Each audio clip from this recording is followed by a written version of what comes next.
حضرت امام حسین رضی اللہ تعالیٰ عنہ کی مکہ سے روانگی۔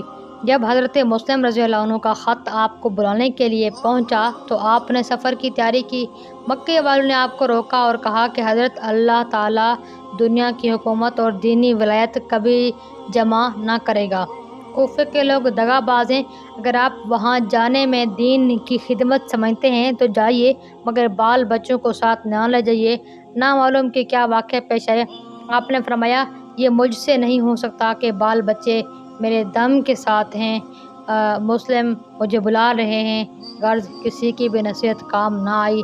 تقدیر الہی غالب رہی اور 3 ذوالحجہ 60 ہجری میں منگل کے روز آپ کوفہ کو روانہ ہوئے اور اسی روز حضرت مسلم رضی اللہ تعالیٰ عنہ شہید ہوئے، اور آپ کے ساتھ کل 82 آدمی تھے، جن میں سے 70 سوار تھے اور باقی پیدل تھے۔ جب آپ کا قافلہ چلا تو خود بخود مکہ شریف میں ویرانی چھا گئی اور سب لوگ چھوٹے بڑے رو کر آپ سے ملتے رہتے۔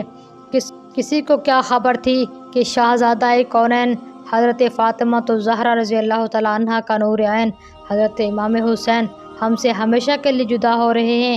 یہ آپ کی آخری زیارت ہے۔ آپ کعبہ شریف کو مڑ مڑ کر دیکھتے رہے اور روتے تھے۔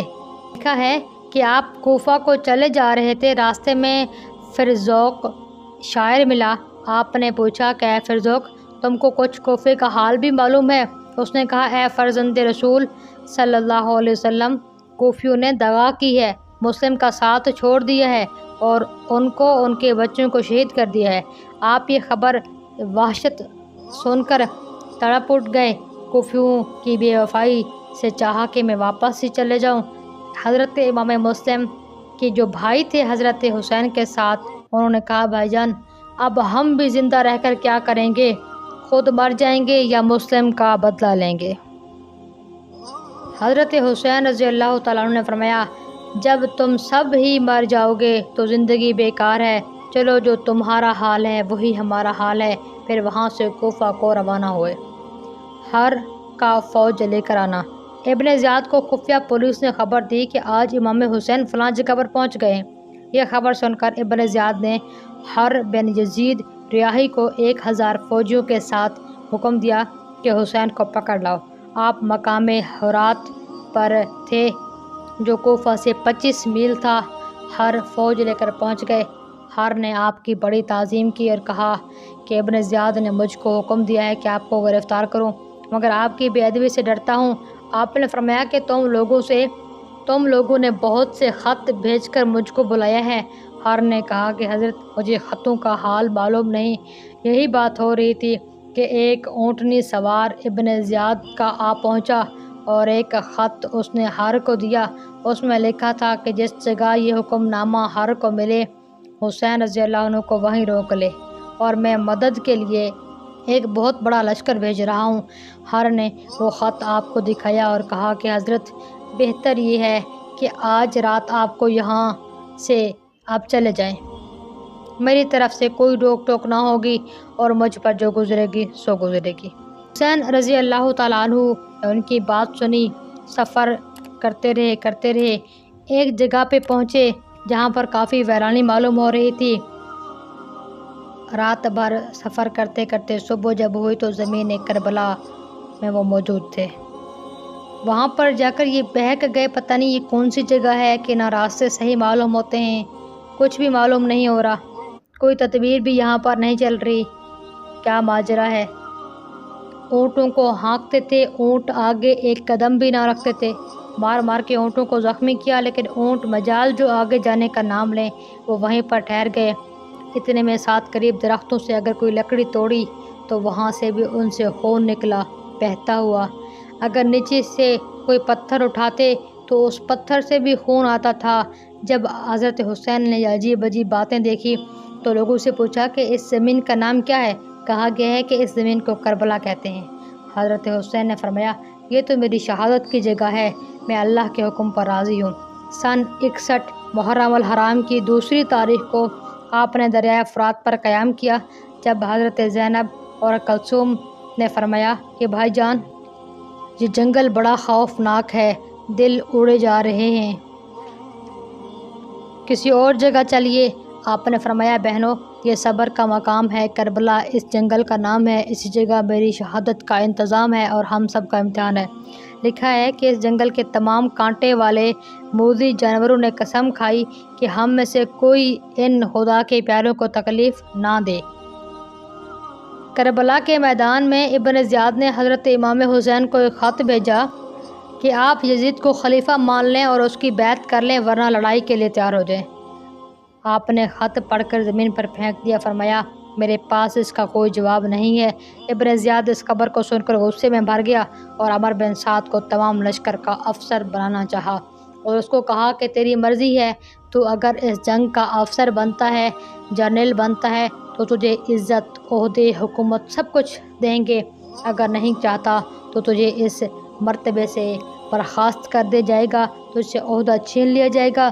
لکھا ہے کہ عمر بن سعد جو حضرت سعد بن ابی وقاص کا بیٹا تھا، اس نے کہا میں بچوں سے مشورہ کروں گا۔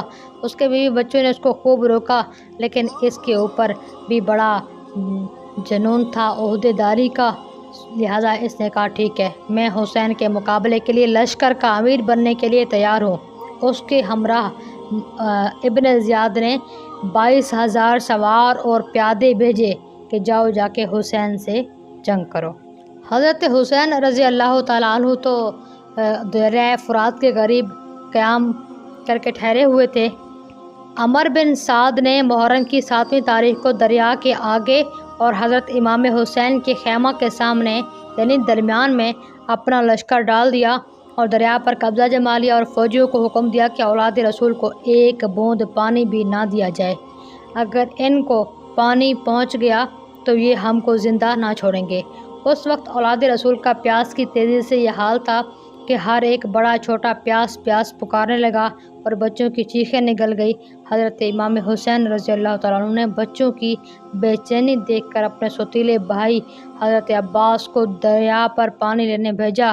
انہوں نے بڑی مشکل سے دریا پر پہنچ کر مشک بھر کر آ ہی رہے تھے تو ظالموں نے تیر مار کر مشک کو میں سوراخ کر دیا، جس سے پانی سارا نکل گیا اور خود زخمی ہو کر خالی ہاتھ واپس آئے۔ حضرت حسین رضی اللہ تعالیٰ عنہ سے فرمایا بھائی جان، دنیا کا پانی اب ہماری قسمت میں نہیں ہے۔ لکھا ہے جب اولاد رسول مچھلی کی طرح پیاس کی تیزی سے تڑپنے لگی تو کنواں کھودا گیا، 70 ہاتھ یعنی انہوں نے خود کنواں کھودا، 70 ہاتھ زمین کھودی مگر پانی نہ نکلا۔ ہر طرح کی مجبوری ہو گئی، پیاس کی تیزی سے سب اشاروں سے بات کرتے تھے، تیمم کر کے نماز پڑھتے تھے۔ محرم کا 7واں، 8واں اور 9واں یہ 3 روز اولاد رسول پر ایسے گزرے کہ ایک بوند پانی بھی نہ ملا، زبانیں خشک ہو گئی۔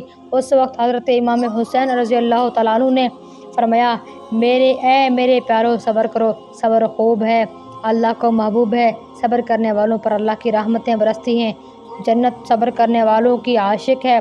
آپ کی یہ نصیحت سن کر سب کی ہمت بڑھی، سب مصلے بچھا کر اللہ کی یاد میں لگ گئے اور آپ نے اللہ تعالیٰ کی بارگاہ میں دعا کی، اے مالک کے زمین و آسمان، تو خوب جانتا ہے ان لوگوں کو کہ مجھ کو بلایا، مجھ پر اور میرے ساتھیوں پر یہ ظلم ڈھایا، اس کا انصاف تیرے قبضے میں۔ لکھا ہے کہ محرم الحرام کی 9ویں تاریخ کی رات گزری اور 10 تاریخ صبح ہوئی، شہادت کا وقت آیا۔ آپ نماز پڑھ کر جائے نماز پر بیٹھے تھے کہ ظالموں کا لشکر لڑنے کے لیے آ گیا اور ڈنکے کی آواز آئی، پھر آپ نے لڑنے کا سامان درست کیا۔ حضرت امام حسین رضی اللہ عنہ کی نصیحت، آپ اونٹنی پر سوار ہوئے اور یزیدی فوج کے سامنے آئے اور اللہ اور اس کے رسول کی تعریف بیان کی اور فرمایا اے کوفیو، تم جانتے ہو میں کون ہوں، میں کس کی اولاد ہوں، ذرا سوچو تو کیا میرا قتل کرنا مناسب ہے؟ کیا میں تمہارے رسول صلی اللہ علیہ وسلم کا نواسہ نہیں ہوں جن کا تم کلمہ پڑھتے ہو؟ کیا میں علی شیر خدا کا بیٹا نہیں ہوں جن کی محبت کا تم دعویٰ کرتے تھے؟ ہم علی کی جماعت ہیں اور اس وجہ سے تم لوگوں نے مجھ کو بلایا اور اس مصیبت میں پھنسایا کہ مجھ کو اور میرے بال بچوں کو پانی سے ترسایا۔ کیا میں نے تم میں سے کسی کا خون کیا ہے یا کوئی تکلیف دی ہے جس کے بدلے تم مجھ کو قتل کرنا چاہتے ہو اور فوج کی فوج مجھ پر چڑھ آئے ہو؟ افسوس کہ وہ لوگ بھی ایسے ظالم تھے، بے رحم تھے کہ کسی بات کا بھی لحاظ نہ کیا اور نہ ہی جواب دیا۔ پھر آپ نے فرمایا کہ تمہاری کوئی حجت مجھ پر نہیں، میری حجت تم پر ثابت ہو گئی ہے۔ پھر جب آپ نے دیکھا کہ یہ ظالم کوئی نصیحت ہی نہیں مانتے، تو عمر بن سعد کو 3 سوال لکھ کر بھیجے۔ نمبر 1، یا تو مجھے مکہ جانے دو۔